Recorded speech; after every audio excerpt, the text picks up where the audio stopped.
प्रिय विद्यार्थियों, सुप्रभात। हिंदी साहित्य की कक्षा में हम गोस्वामी तुलसीदास द्वारा रचित पाठ का अध्ययन कर रहे थे। उसमें हमने देखा कि मंदोदरी रावण को बार बार समझाती है, लेकिन वह नहीं मानता है। उस मंदोदरी का मानना है कि राम है वो रावण से अधिक शक्तिशाली हैं और उन्होंने यहाँ पर अवतार लिया है एक मनुष्य के रूप में।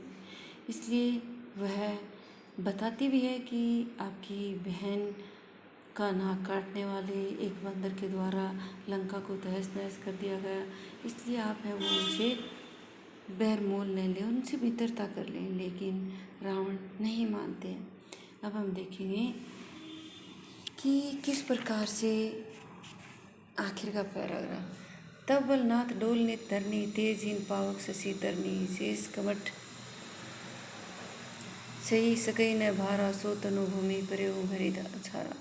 वरुण कुबेरु सुरेश समीरा, रन सन्मुख धरी कहूँ न धीरा। भुजबुल जीते हो काल जमसाई, आजू परेऊ अनाथ की नाई। जगत विदित तुम्हारी प्रभुताई, सुत परिजन बल भरनी न जाई। राम विमुख उस हाल तुम्हारा, रहा न को कुल प्रोनी हारा। तब बस विधि परपंच सब नाथा, सभय दिशी नित नावई माथा। अब तब सिर भुज जमुख खाई, राम विमुख यह अनुचित नाई। काल विवश पति कहा न माना, अब जगन्नाथु मनुज करी जाना। देखिए इसमें क्या बताया है। प्रस्तुत पद्यांश कवि तुलसीदास द्वारा रचित रामचरितमानस के लंका कांड से लिया गया है। श्री राम के बाणों से रावण का सिर कटकर मंदोदरी के सामने गिरा, तो मंदोदरी उसे देखकर विलाप करते हुए जो कहती है, अर्थात बखान करती है, उसका वर्णन किया गया है। तुलसीदास जी ने बताया है कि पति का कटा हुआ सिर देखकर मंदोदरी ने रोते हुए कहा, तब बल नाथ, हे स्वामी, तुम्हारे बल डोल ने धरनी, तुम्हारे बल से पृथ्वी सदा कांपती रहती थी।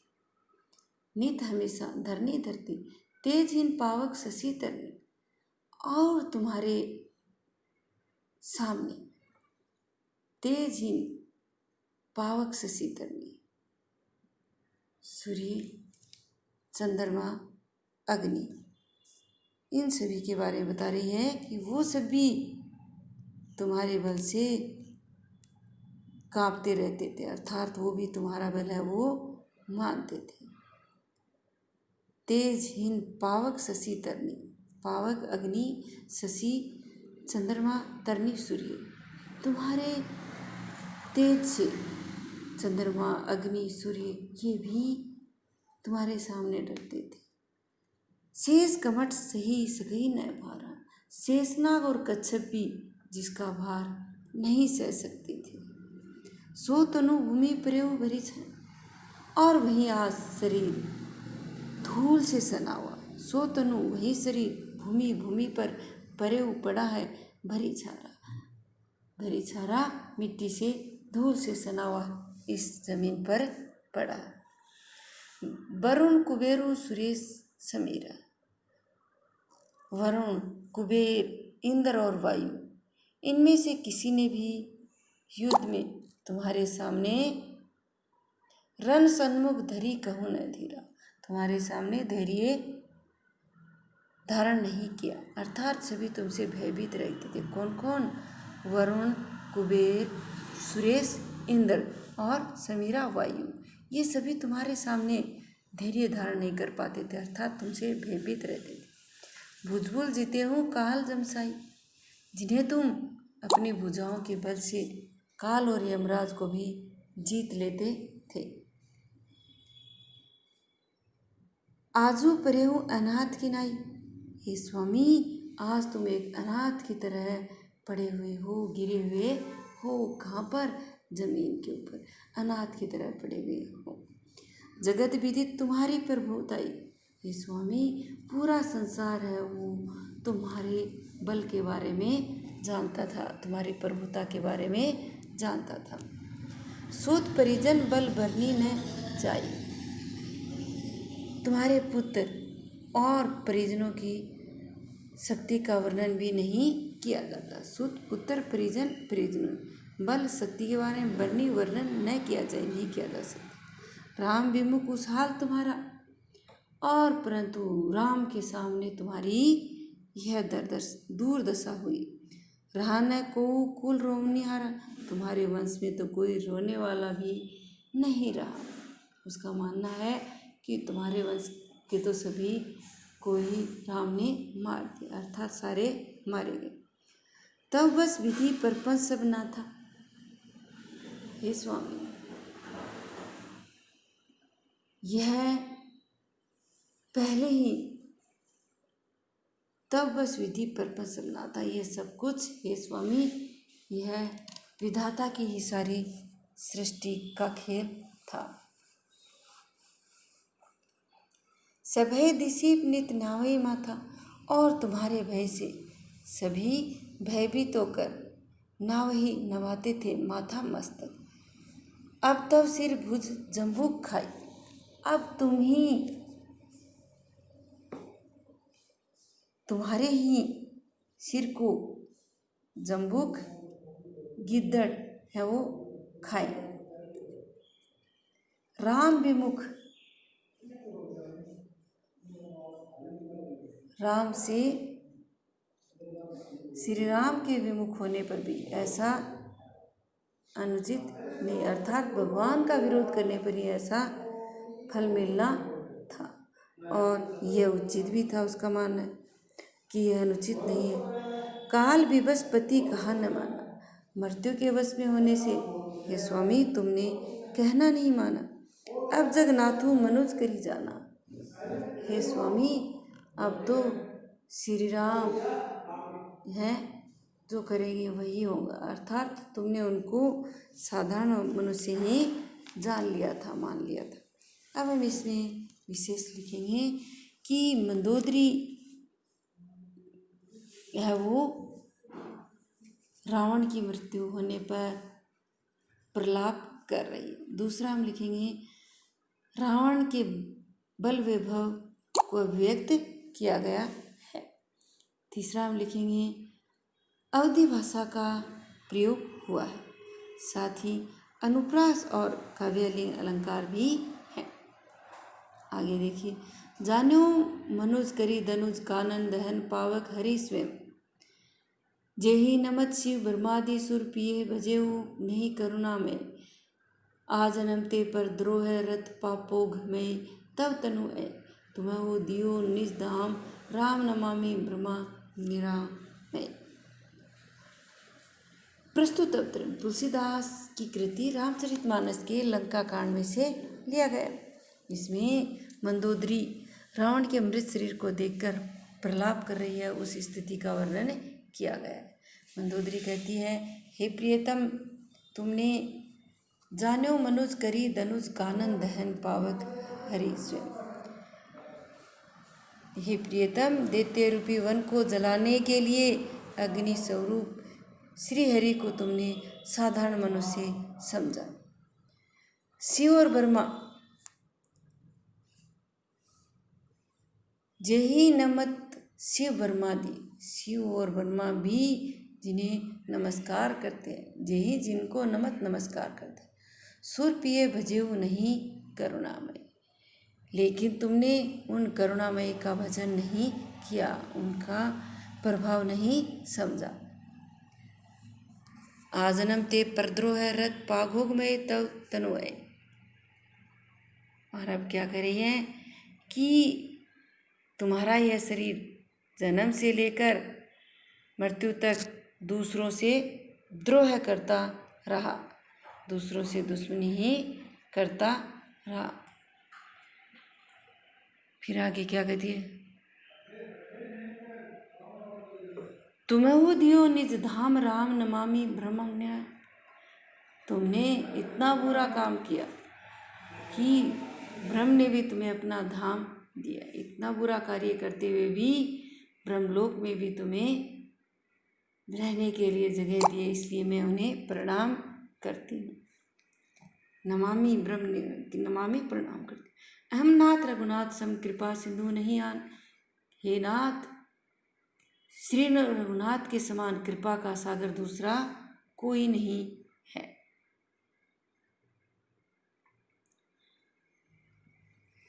जोगी व्रत दुर्लभ गति तो ही दी नहीं भगवान।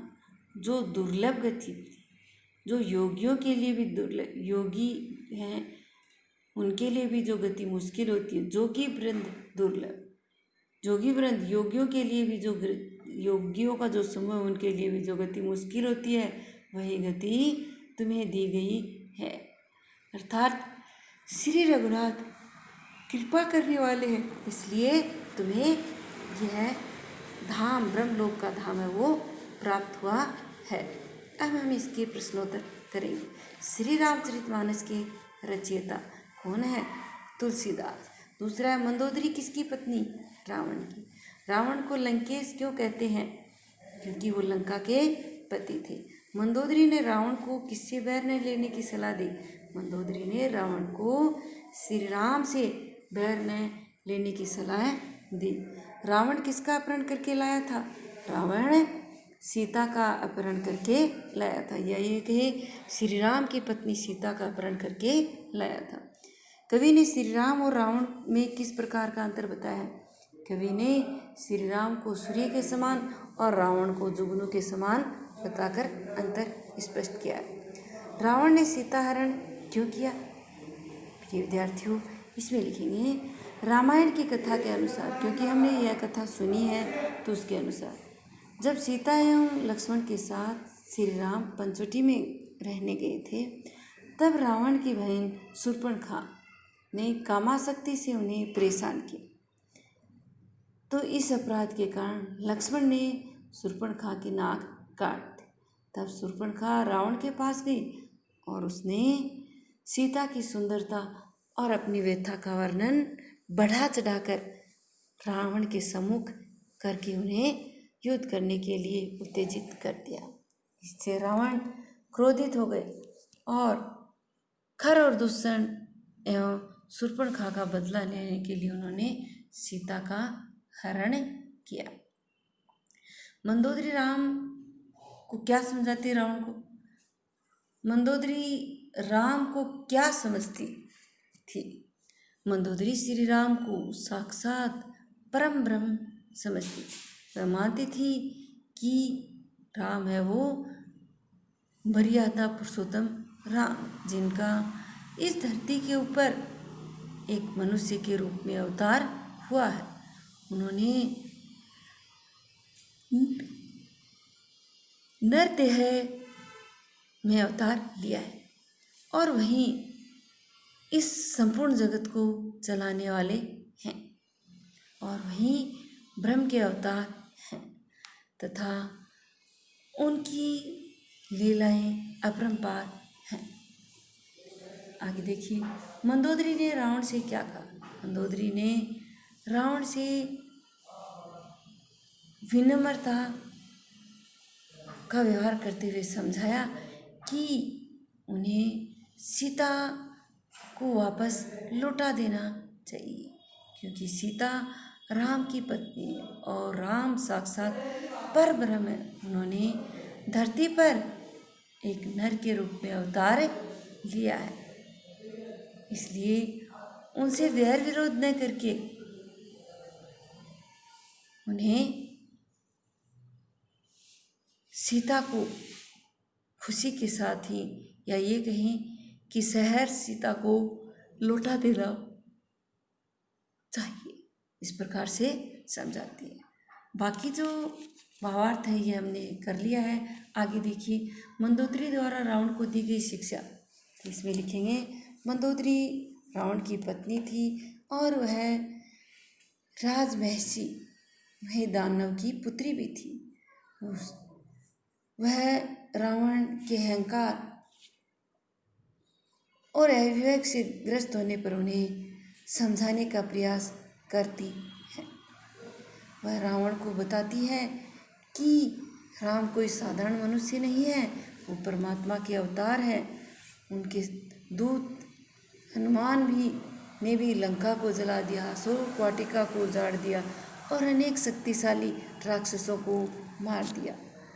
वो कोई साधारण मनुष्य नहीं है जिनके सेवक इतने शक्तिशाली हैं, इसलिए उनका सामना नहीं करना चाहिए। उनकी शरण में जाने में ही भलाई है। वे करुणा में हैं और वे दया अवश्य करेंगे। इसलिए सीता को बिना किसी वैर विरोध के लौटा देना चाहिए और जो अपराध किया है उसकी क्षमा मांग लेने के लिए वह कहती है। श्री राम का भजन करके सौभाग्य प्राप्त करने के लिए भी रावण से विनती करती है। दूसरा प्रश्न, रावण और मंदोदरी के चरित्र की तुलनात्मक। अब हमें इन दोनों के चरित्र में अंतर करना होगा। तो पहले तो ये लिख देंगे कि राम कथा से संबंधित सभी ग्रंथों में मंदोदरी को पतिव्रता, विवेकशील, बहुश्रुत, दूरदर्शी नारी बताया गया है, जबकि रावण को भी महाज्ञानी बताया गया, लेकिन उन्हें अपने बल वैभव का बहुत ही अहंकार था।